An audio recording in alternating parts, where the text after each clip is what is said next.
Today, let's understand one of the most useful algebra identities, the square of sum.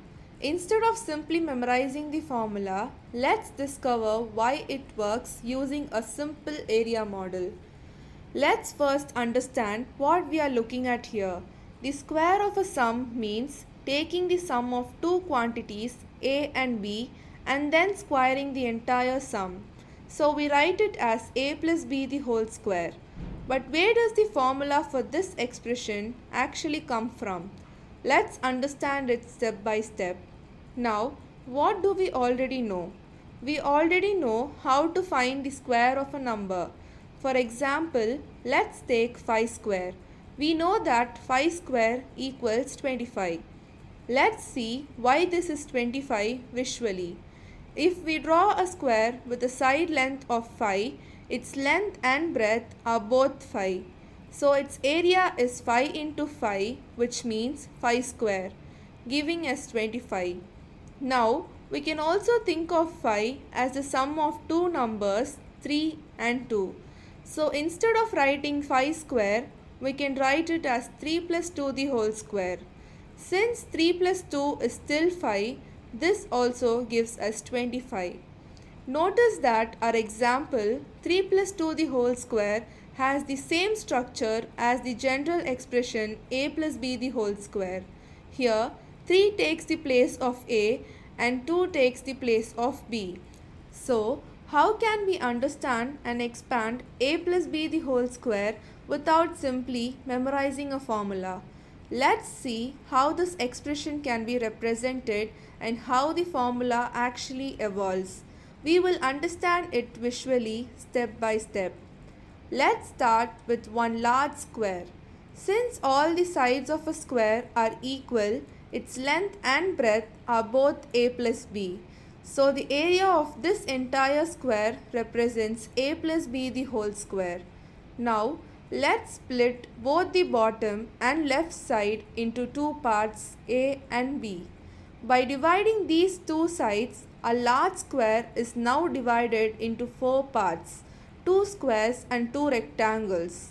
Since opposite sides have equal lengths, the corresponding parts on the top and right sides also have the same lengths a and b. Now, let's understand what each part represents. The larger square has sides a and a, so its area is a into a, which gives us a square. Similarly, the smaller square has sides b and b, giving us b square. The two remaining rectangles both have dimensions a and b, so each has an area of ab. These four parts together make up our original large square. So if we add their areas, we get a square plus b square plus ab plus ab. Since the two rectangles have the same area, ab plus ab becomes 2ab. Therefore, by adding all four parts, we get a square plus b square plus 2ab. And because these parts together make the entire large square, we have discovered that a plus b the whole square equals a square plus b square plus 2ab. Now we can actually see where this formula comes from.